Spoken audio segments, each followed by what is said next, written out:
Good evening, everyone. It is 6 o'clock still on January 14th, 2025, and we're going to call to order this meeting of the Gallatin City Council Committee, or as I've always called it, the work session. We'll begin this evening with the roll call, and for that, Ms. Schedule, please. All right, Mayor. Vice Mayor Hayes is absent. Councilman Alexander? Present. Councilman Carter? Present. Councilman Fan is absent.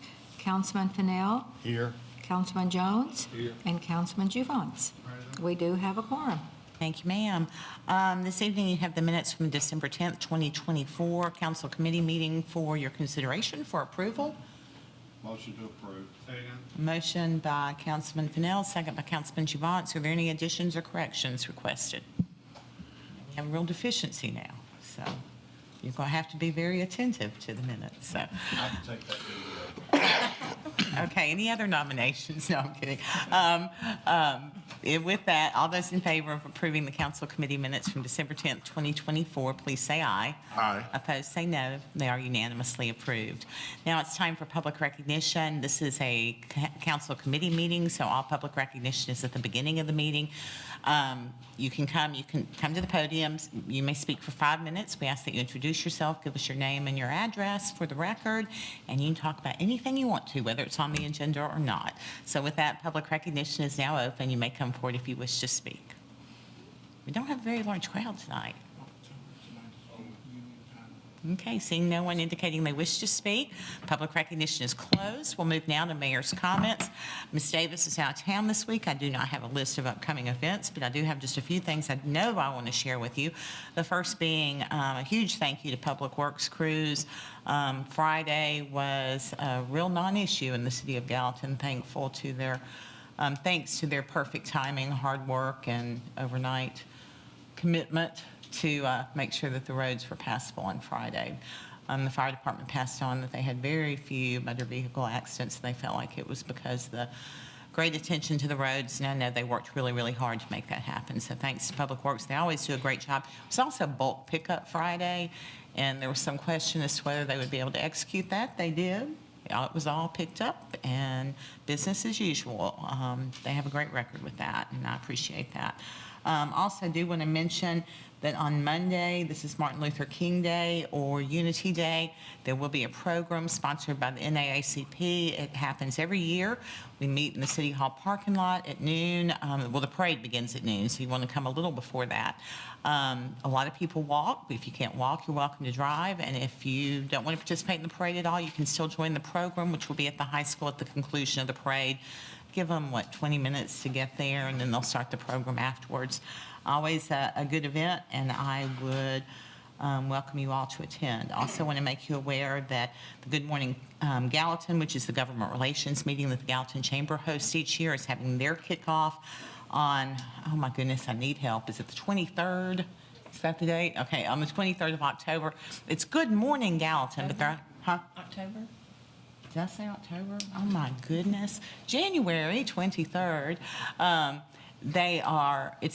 Good Morning Gallatin is typically a breakfast, but they're kicking it off with a luncheon this year. And they're actually going to do a panel, which I hope will be interesting because I'm going to be a part of it. But it's actually going to be myself, Mayor Clary from Hendersonville, and Mayor O'Connell from Nashville. And just talking about, dealing with issues across boundaries and how we, work together, even though we don't always agree on things. And so I think it'll be very informative and interesting to people, and give you an opportunity to get to know some of our neighboring mayors. That's really all I have under mayor's comments this evening, and so we are ready to move on to the regular. Stephen Carter had one. Oh, you have one thing? What did I forget? Union night tonight. Union night tonight at Gallatin High School. If you want to watch basketball, Gallatin High School, we'd be dressed out in their, what would they call them, garnet, or they call it red? I don't know. Red Devils. But I mean, what do they call their colors? Red and gray? I think maroon and white. Maroon and white, okay. We'll be dressed out in the Union colors, so always a fun way to commemorate that school in our community. So on the regular agenda, the first item is Ordinance 02501-2, ordinance appropriating $2,808 to parks from insurance recovery. Mr. Brown. Yeah, this is an ordinance to approve the insurance recovery for the fishing pier at Lock 4. Motion to move to council. Second. Paired. Motion by Councilman Juvent, second by Councilman Fennell. Any questions? Is that just like the floating dock? Yes. And new council members, if you guys have any questions about the process, how we're doing things in committee, just jump in and ask, please. But no questions. We'll move, vote to move forward to council. Ordinance 02501-2. All in favor say aye. Aye. Opposed say no. Does move forward with unanimous support. Item 2 is ordinance 02501-3. Ordinance appropriating $14,096.27 towards the purchase of an automated garbage truck body. Mr. DePriest is going to explain, and you're going to love this. Good evening, council and mayor. In July of 2022, we ordered a new automated garbage truck. It was, as of December last month, it was scheduled to be built this month. So the $14,000 increase, there, a little over $14,000 increase, that is just for the body itself. There was no increase on the actual cab and chassis, but where it's been 2.5 years ago, they hit us with a change order, basically. We could go back and cancel the order, but by the time we do that, we can't get one, even adding the $14,000, we're still not gonna get one for that amount of money. It's still cheaper to do it this way. It's just, You guys fit it? do we fit it? No, it'll be upfitted when we get it. Motion to send on. Second. Okay, motion by Councilman Fennell, second by Councilman Carter for this body's information. Mr. DePriest has moved forward to work with other vendors since the delay in this one, and we have, acquired some other vehicles through other vendors. Since this one, we've actually ordered 3 other trash trucks. One of them we've already gotten that we ordered in '23. The 2 that we ordered in '24, July of '24, they're gonna be here before this one. But it's 3 different vendors, so they cost a little bit more money, but we need the equipment to do the job, so. Even with the $14,000, it still is. And this is also coming out of the environmental service unassigned fund balance, so it's not coming from general fund requesting, so. Questions, comments? Okay, all in favor of moving forward ordinance 02501-3, please say aye. Aye. Opposed, say no. Thank you. Ordered unanimously. Item 3 is ordinance 02501-5, awarding bid for the Sumner County Regional Water Transmission Main Project Contract 524. Mr. David Kellogg. Thank you, Mayor Brown. Good evening, council. This is an ordinance awarding the bid. It's the first phase of the North Central Sumner Water Regionalization Project. There will actually be 5 different projects that'll come through for this. This is line A. It's a line from Mount Vernon Road back into Gallatin at Martin Lane. It's a big piece that Gallatin will own and maintain going forward. It's the biggest piece of the project. Motion to send on. Could you elaborate more? Because you're kind of smiling talking about it, because he really does have a good story associated with this. Pardon? You really do have a good story associated with it. Councilman Fennell, you made a motion. Did someone second? Second. Okay, second by Councilman Carter. So Elaborate, please. the bids, we had a really good packet of bids. The lowest bid was $11,831,800. The next low bid was $11,845,600. It's less than a 1% difference in the 2 low bidders. It is a big deal on a project this size to get the bids that close. Where does it start at?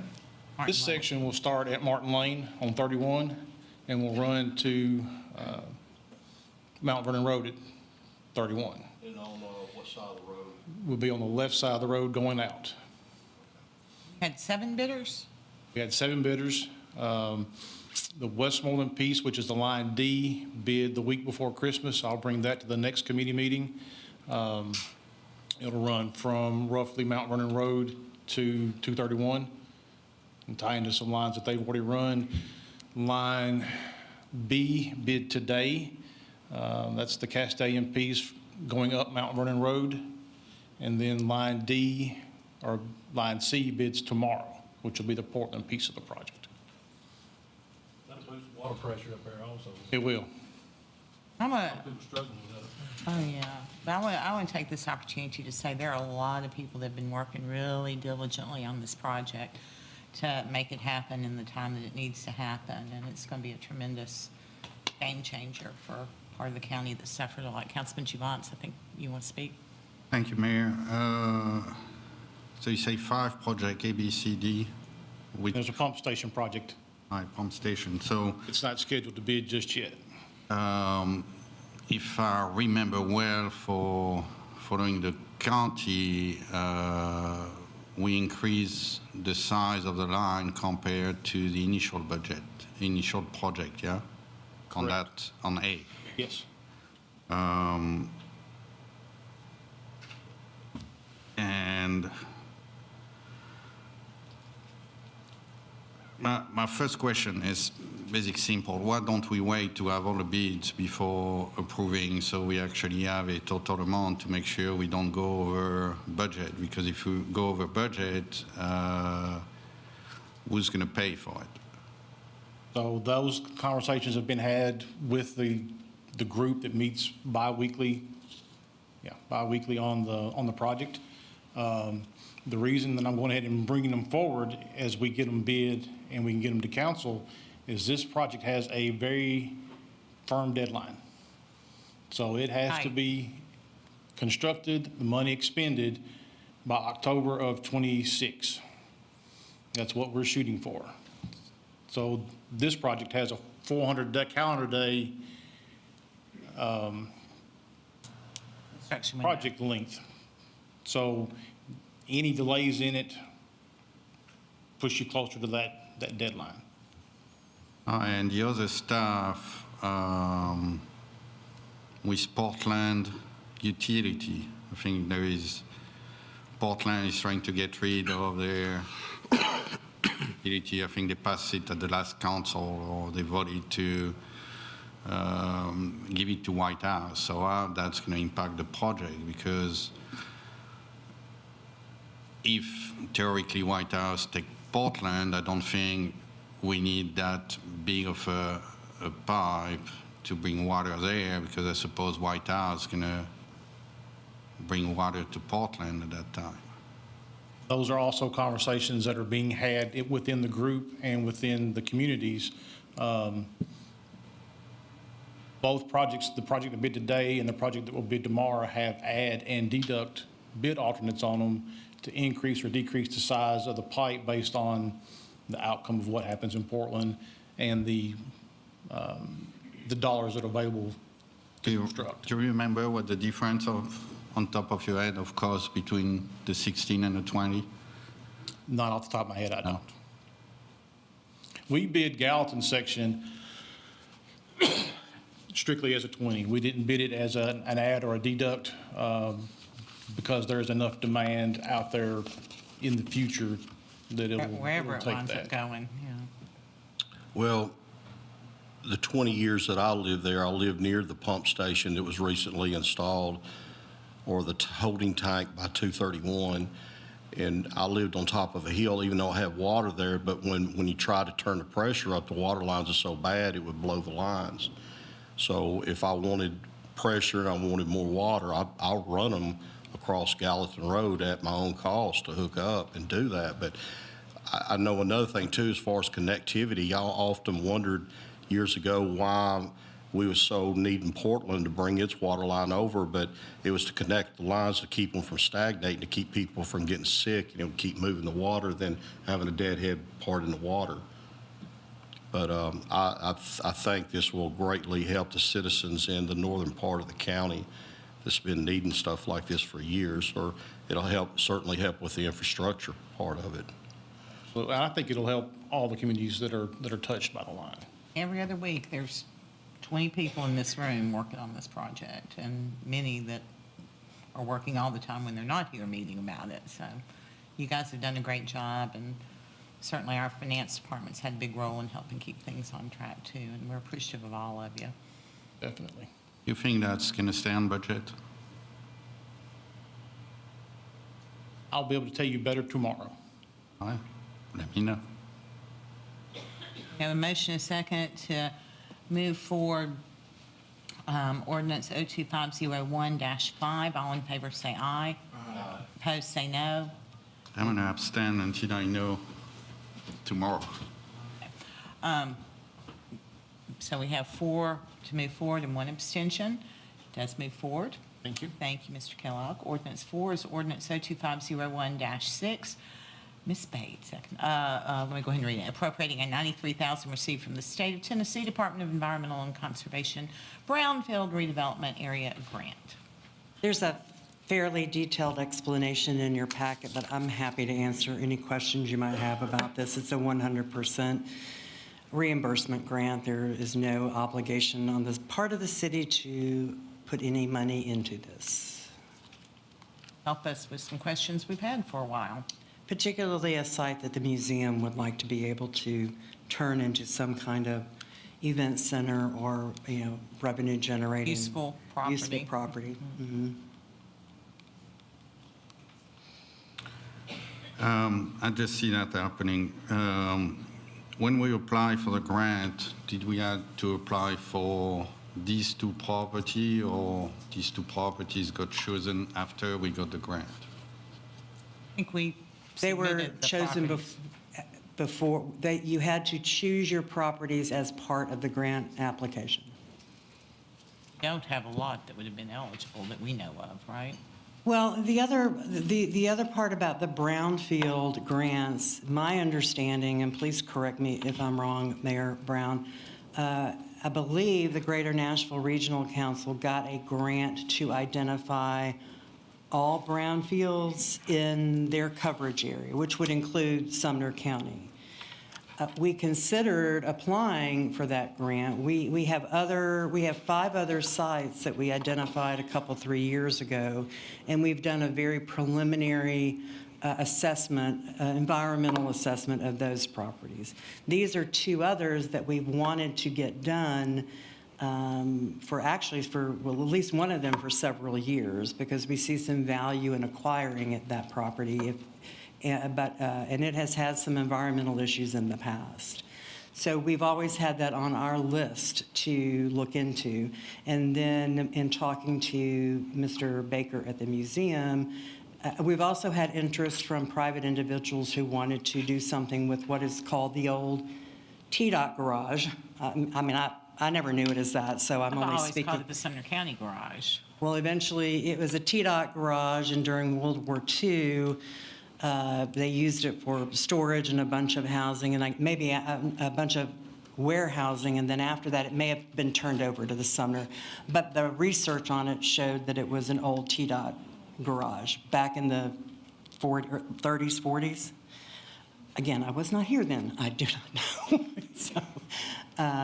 So then when Mr. Baker, we had worked with a gentleman who had been working with him about putting in a distillery on that property. But for them to be able to disturb any of the concrete, there needs to be an environmental assessment to assure they're not unleashing any kind of underground leakage or environmental hazards or something like that. And I don't think there would be anything like asbestos under it, but there might have been, because it was a garage back in the day, oil and other chemicals in the ground that would need to be remediated if they were disturbed.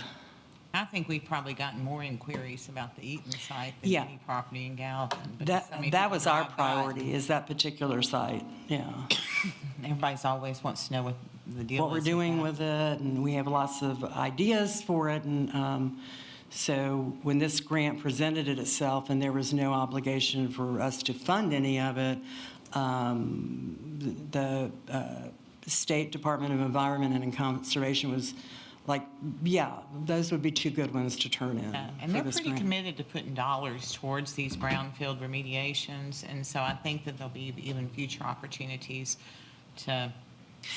And what this particular, there are 3 phases of these grants. The phase 1 is an identification, where you identify properties. The second one is where you do the environmental assessments to determine what might need to be remediated. And then the third grant that entities, governments, cities, and counties can apply for is the actual work to do the remediation.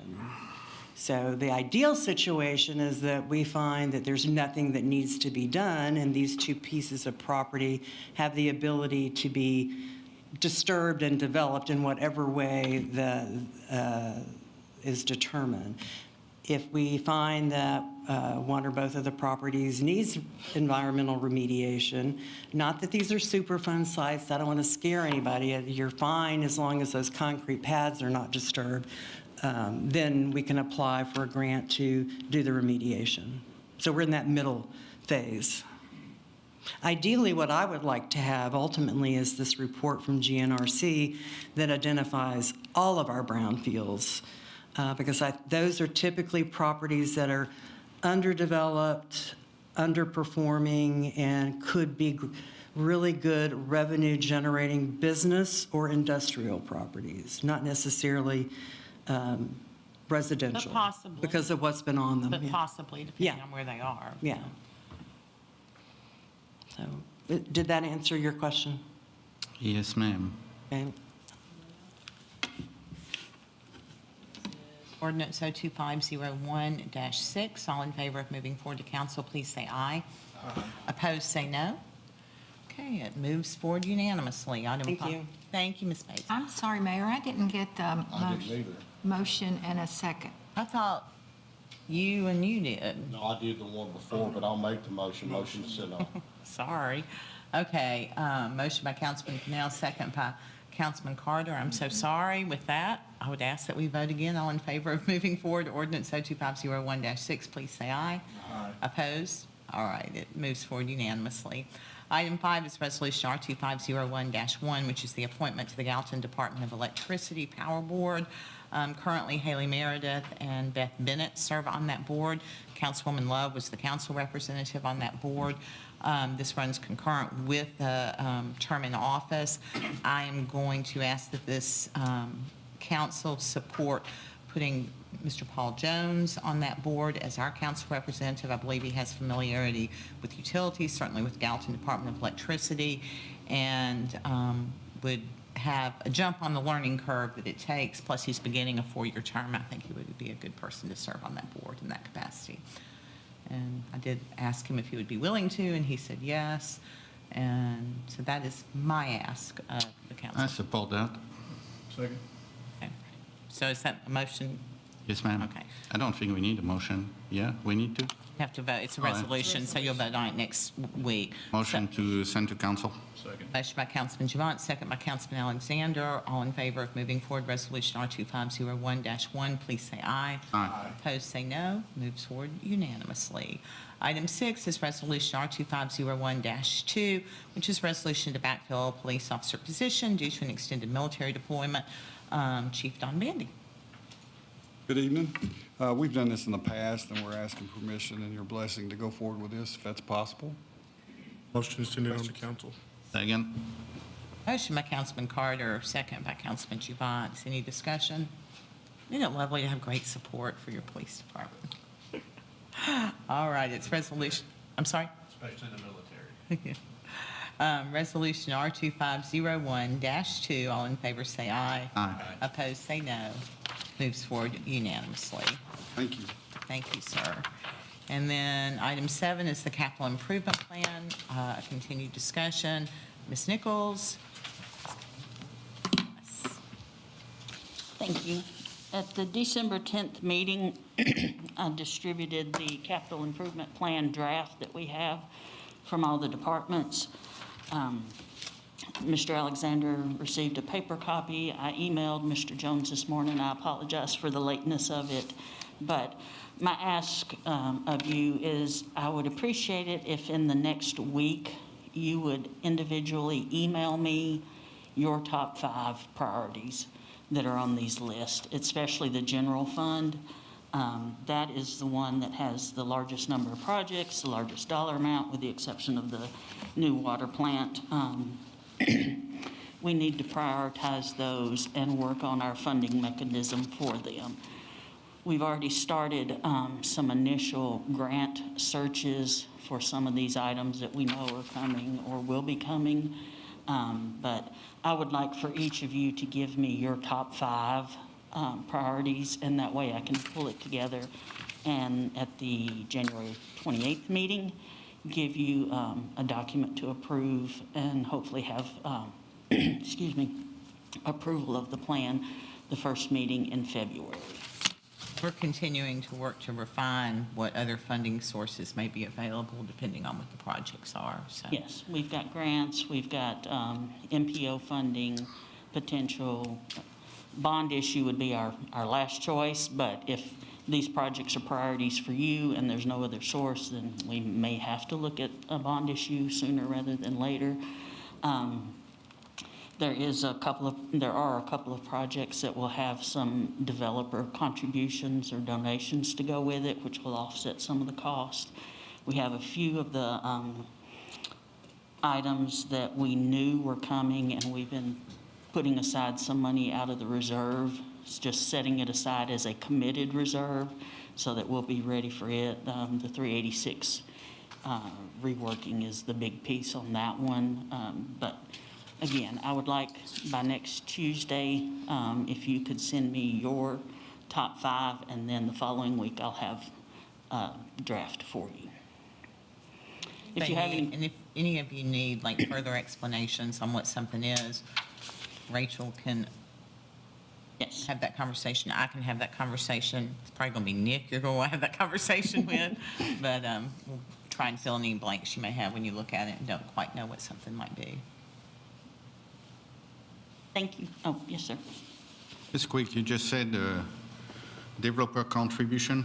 Which one we're talking about? i.e. Big long haul. station. Yeah, big The station. big station corridor development. There were contractual agreements years ago.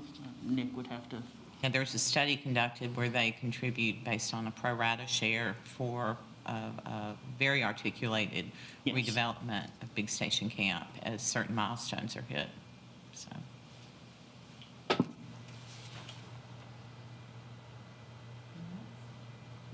thank y'all. That concludes the regular agenda. It brings us now to other business. I do have just a couple of things. One, we mentioned it last week, but I'll bring it up again.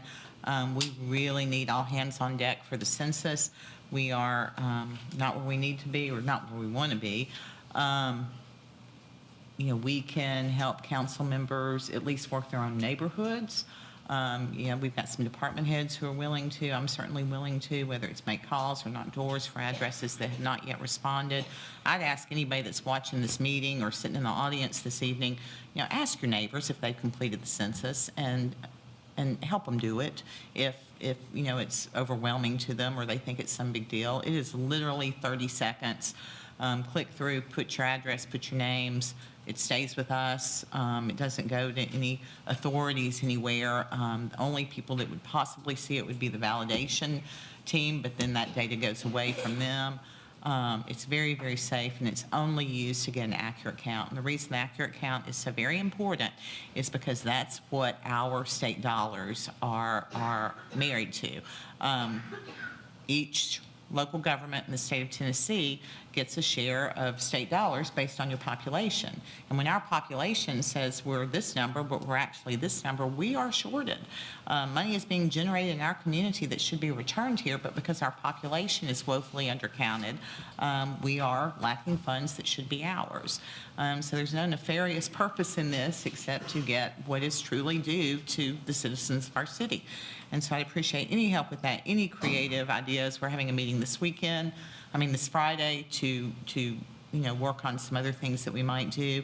I know that the police and fire departments have both said that they will help us with some outreach in some specific areas. So I think that will help. There was actually an email sent to parents in Seminary County schools or in Gallatin schools today asking them, and we had a really good return when we sent the paper forms home, but we're hoping that they will respond to the emails from the principals to the parents. So we're doing all the things that we can think of, but I think there's still a lot of people that just don't even know that this is going on. And so I would encourage you to reach out to anyone you know. Don't we put the QR code on every city vehicle? Because they drive around, but just the QR code, nothing else. Because Then people will be we need to intrigued be to the click it. curiosity on people. They see the QR code, they're gonna try to get it. It's there, and if they're there and they haven't done it, they're gonna do it. If you say what it is and they don't want to do it, just curiosity. a big QR idea. code. We could certainly get those printed and slap them on. Welcome Yeah. you to put it on your The personal vehicle run all day long and all week long in the city. We could do, in white decals on the back window. I think people are more, not the adhesive kind, but I'm looking at Jenna because she's the master of creating these things. When they're stuck in traffic we don't have, they Yeah, can the just clean run ones. and- Yeah, that's not safe, but I get where you're Do you going. know when the list will be ready? I think they're working on various ones. We'll let you know something by the end of the week. Awesome, thank you. Friday, she says, yeah. Yeah, we're excited about the work that you're willing to do because that is an area that is not getting the response rate that we should be getting, so that's good. The other thing that I did. Your charm is going to take you over the hump, yeah. You're going to hit that 50,000 for us, aren't you, Councilman Carter? The other thing is I do want this body to be aware that I had a call. I see a county commissioner in the audience tonight, but I had a call from a different county commissioner today, chairman of the budget committee, asking me for the, 37th time why we haven't paid our remaining $900 and something thousand on the parking garage.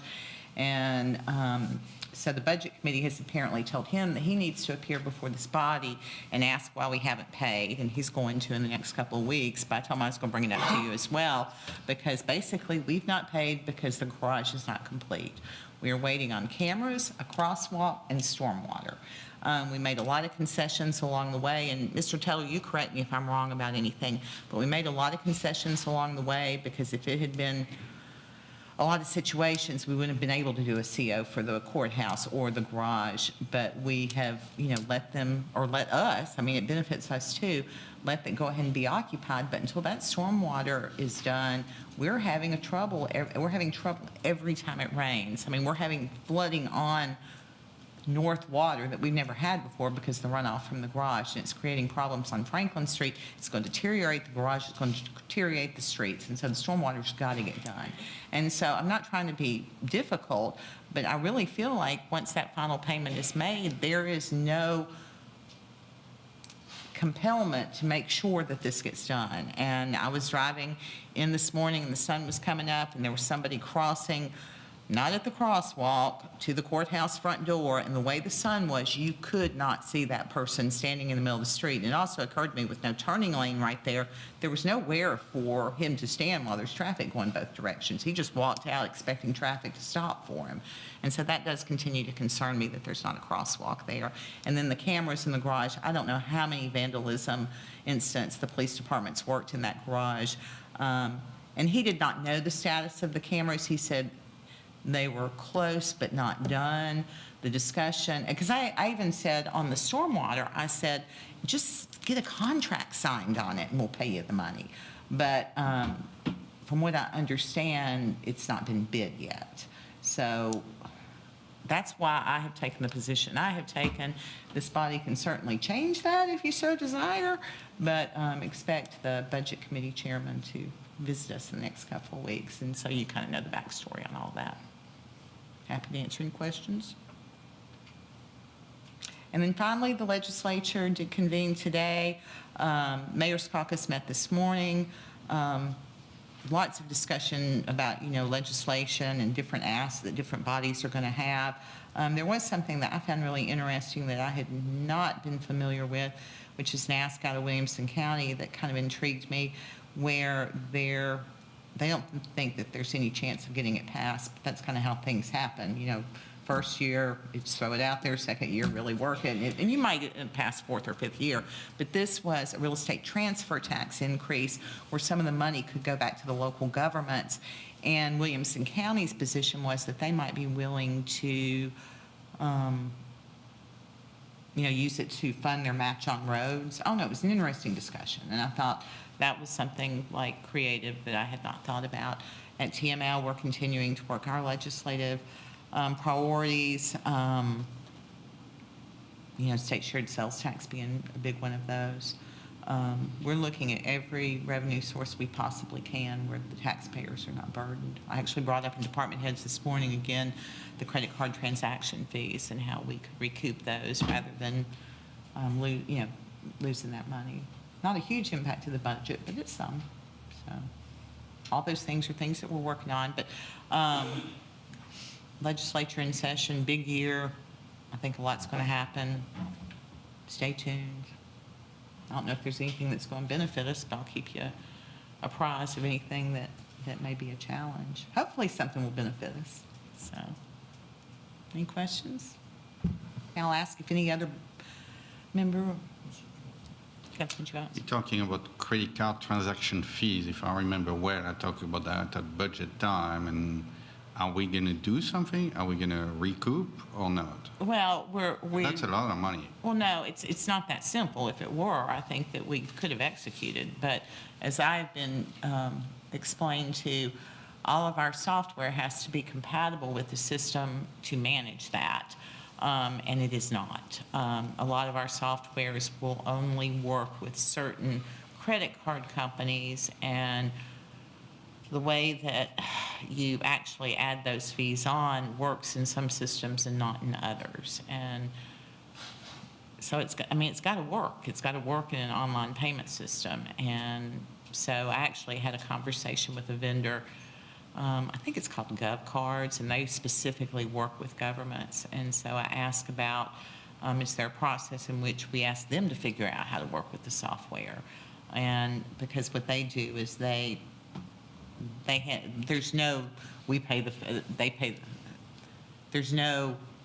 us the fees, then we pay them the fees. It's like they charge the fees and they keep them, and we're not charged any fees ever, which seems like a real clean way to go about it. And there are a lot of governments using that, but we have so many entities with payment systems. They're talking about the Parks old software and just trying to make it all work. So, anyone else? Anybody else with any other business this evening? Okay. We're going to move now to any department heads that may have an update. Oh, I was supposed to mention that on Monday, it being Martin Luther King, please remember that garbage will be delayed a day next week because Monday will be a holiday. Also, in the last bill that you received from Gallatin Public Utilities, you should have gotten a schedule related to garbage pickups this year. If you're not on Gallatin Public Utilities and get a bill, you can actually find that information on our website. It has a nice little page you can print out and put on your refrigerator so you know what day your garbage gets picked up each week that there is a holiday. Any department heads with anything? Mr. Tuttle? Or Ms. Bates, whoever wants to go first.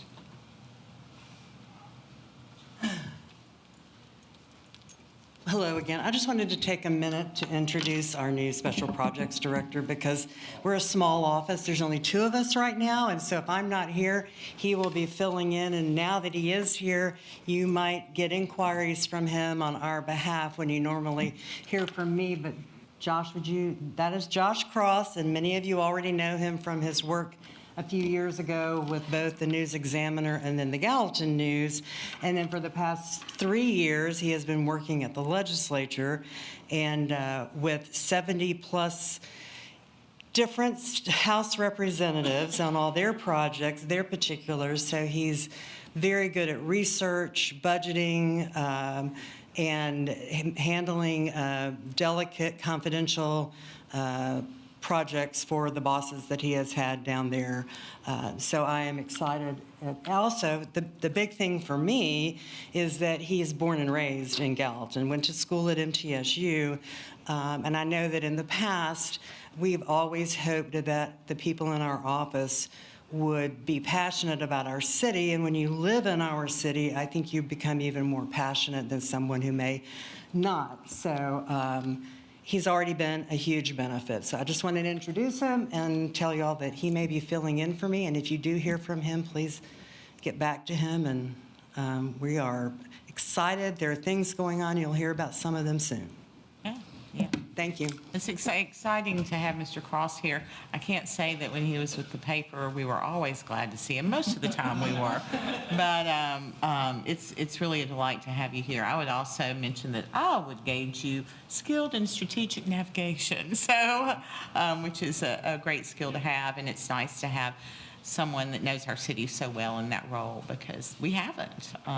Ms. Bates certainly has a similar background with longevity here, but the others that have been in the special projects and existing industries have not had the longevity that you have. So I think that'll be very helpful. Mr. Tuttle? I just wanted to give you an update on some necessary construction that's coming your way. South Water in front of the jail, and then out on East Winchester, just on past the Winchester First Baptist Church. There are culverts that are being replaced, big culverts, so it's a pretty big project. It's one that we were talking about back in December, and we did get under contract with LNG Construction, and they are going to begin setting out signage and things of that nature next week. So you're going to see some stuff happening pretty soon. They have 120 days to complete their contract, so it's try to get them in and out, and hopefully reduce the amount of time that we have a closure on South Water, which is going to be the biggest part of the headache that we're going to deal with. But necessary improvement. So looking forward to getting them out there, and please let us know if you have any folks that are having trouble with understanding any of it, and we're happy to talk to them. Thank you.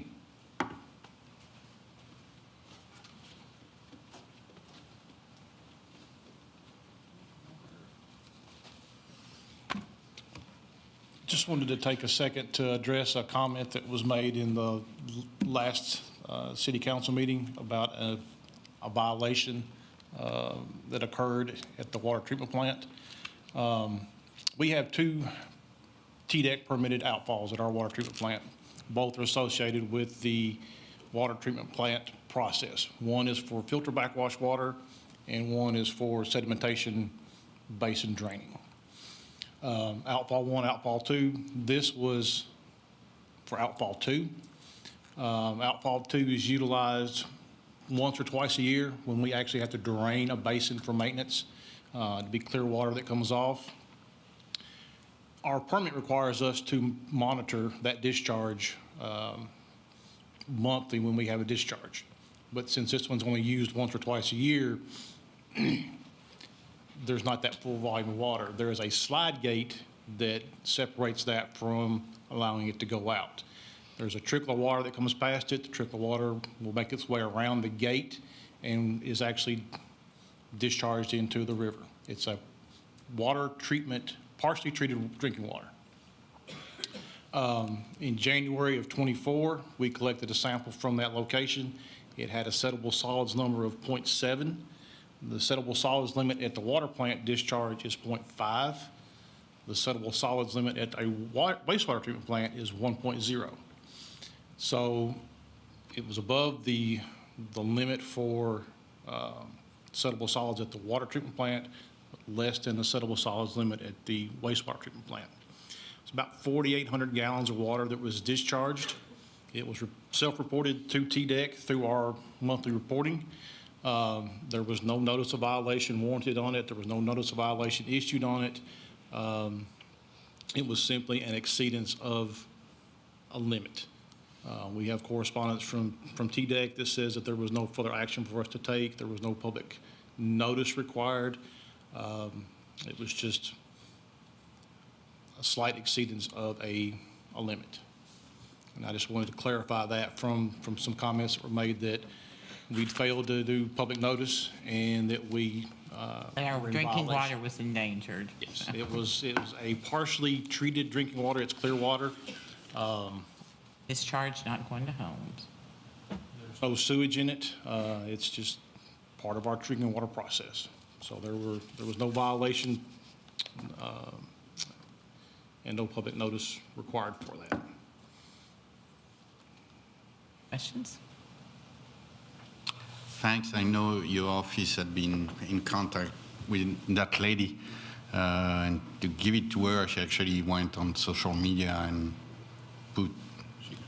she corrected it on social media and put your communication. So I did find that out this afternoon, and I appreciate that. yeah. Well, So there's one thing I want to say too, because one of the meetings, and I think it might have been a neighborhood meeting, and it might have been in one of these meetings here, but that same individual said that if the Twin Ponds development was to take place, then we'll be endangering our water system. So I turned around and called TDEC, and I did get a phone call back from TDEC of the water management system, and it was over the state, and they went around basically and asked if any of that information has ever come out, released to that individual, and they said they had no recollection or nobody willing to, said they never had a conversation with that lady. So that's just one thing I wanted to say. Thank you, Mr. Kellogg. Thank you. Any other department heads with information they would like to share? Seeing none, it's that magic time. Motion adjourned. Motion by Councilman Fennell, second by Councilman Alexander. All in favor, say aye. Aye. Opposed, say no. Actually, it's non-debatable, so I don't even know why I say that, but we're adjourned, y'all. Have a lovely evening. Everyone take care, be safe, stay warm, be kind to one another. Good night.